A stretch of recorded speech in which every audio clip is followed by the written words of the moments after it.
안녕하세요, 오남입니다. 오늘은 2023년 상반기 전국 농축협 신규 직원 채용에 대한 자소상 분석을 해보았습니다. 일단 접수 기간이 일주일밖에 되지 않아서 상당히 짧고요. 그렇기 때문에 자소서 첨삭 같은 경우에는 조금은 어려움이 있을 것 같아요. 그래서 오늘은 무료 자소서 첨삭보다는 많은 취업준비생 분들이 항목이 조금 어렵다, 그래서 분석을 좀 해줬으면 좋겠다 라고 해서 이제 자소서 항목 분석에 대해서 영상을 만들어 보았습니다. 일단 기본적으로 항목이 5가지고요. 글자 수는 500자라고 봐주시면 좋을 것 같아요. 1번 항목부터 바로 넘어가도록 할게요.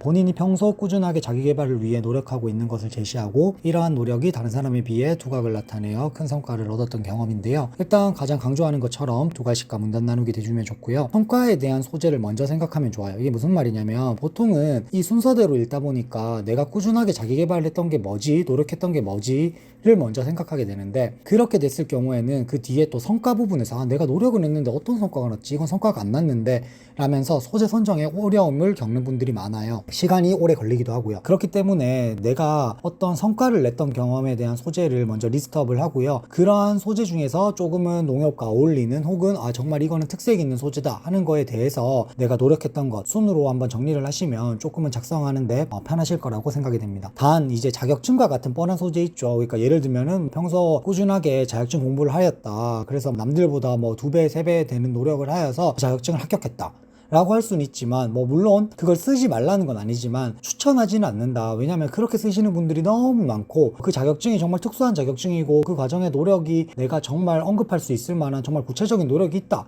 하면은 괜찮겠지만, 보통은 어학 자격증이나 아니면은 쉽게 말하는 취업준비생 필수 자격증인 경우가 많잖아요. 그런 것들은 어필이 크게 되지 않기 때문에 추천하지 않는다라고 말씀드리고 싶습니다. 2번 항목으로 넘어가도록 할게요. 본인과 다른 성향을 가진 구성원들과 공동의 성과를 달성하기 위해 활동한 경험, 어려움을 겪었던 거와 극복했던 건데요. 두 가지 문단 나누기 하고요. 쉽게 말해서 협업 항목이죠. 그런데 여기서 중요한 거는 다른 성향을 가진 구성원을 언급할 때 부정적으로 막 언급하는 분들이 있어요. 예를 들면은 나는 결과 중심적으로 이러한 노력을 했는데 그 친구는 본인의 성과만 중심이었다, 이런 식으로 부정적으로 언급하는 경우가 많은데, 그렇게 하라는 항목이 아니거든요. 그러니까 부정적으로 표현하지 말았으면 좋겠고요. 또 하나 더, 어려움에 집중하지 말았으면 좋겠어요. 해당 항목은 어떠한 어려움이 있었냐에 대한 집중이 아니라 그 어려움을 극복하고자 하는 과정, 또 극복한 다음의 결과, 그게 더 중요한 항목이기 때문에 어려움에 너무 집중하지 않았으면 좋겠습니다. 그래서 너무 남을 부정적으로 표현하지 말고 어려움보다는 극복했던 부분에 좀 더 집중해서 작성하여라 라고 말씀드리고 싶습니다. 3번 항목으로 넘어가도록 할게요. 본인이 속한 집단에서 현재 상황을 개선하기 위해 주도적으로 새로운 변화를 시도하여 좋은 성과를 얻은 경험, 이를 통해 얻은 교훈인데요. 두 가지 문단 나누기 하고요. 쉽게 말해서 변화와 도전에 대한 항목이라고 봐주시면 좋겠죠. 변화를 시도하고 도전했다, 이런 항목인데요. 여기서 가장 중요한 포인트는 딱 하나일 것 같아요. 뭐냐면 얻은 교훈, 이런 거는 얻었던 결과나 성과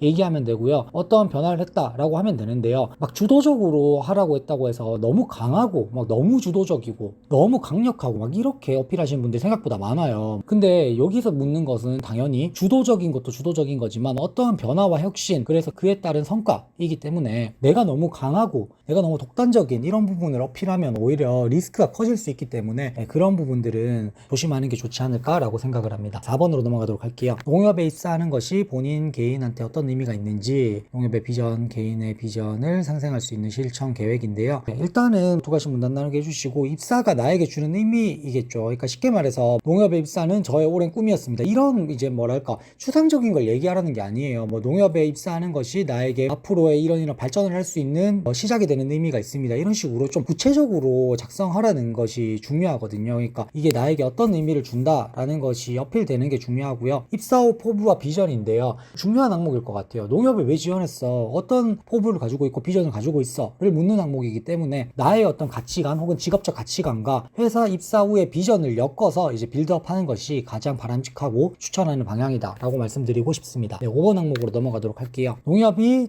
농청과 동반 성장하기 위해 가장 중요한 역할은 무엇이며 이러한 역할에서 본인의 어떤 역량을 통해서 기여할 수 있는지인데요. 일단 두 가지 문단 나누기 필수고요. 농협의 스테이지 질문이에요. 농협이라는 것 자체가 이제 농업, 농촌과 떼놓을 수가 없는 거잖아요. 그러니까 농업과 농촌을 위해서 어떤 역할이 중요하냐, 혹은 어떤 방향으로 성장해 나가야 하냐, 이거를 농협에서 지속적으로 고민하고 있고 생각하고 있는 부분이기 때문에 이러한 항목이 나왔다라고 봐주시면 좋을 것 같고요. 이제 농협이 이런 방향으로 가야 된다라고 얘기만 할 것이 아니라 농협의 역할에 대해서 내가 어떤 걸 잘할 수 있고 기여할 수 있는지에 대한 방향을 구체화하는 게 중요하겠죠. 그리고 농협의 역할을 얘기할 때 막 정의적으로 있죠. 농협이 이런 역할을 하고 있습니다. 홈페이지에 나와 있거나 아니면 누구나 생각할 수 있는 정의적인 거를 언급하라는 게 절대 아니에요. 내가 생각할 때 농협은 앞으로 이러한 역할이 중요할 것 같다, 혹은 이러한 방향으로 가는 것이 중요한 역할이 될 것 같다를 언급하는 것이 중요합니다. 여기까지 5개 항목을 말씀드렸고요. 이런 분석을 통해서 여러분들이 작성하시는데 조금이나마 도움이 되셨으면 좋을 것 같습니다. 지금까지 고남이었습니다. 감사합니다.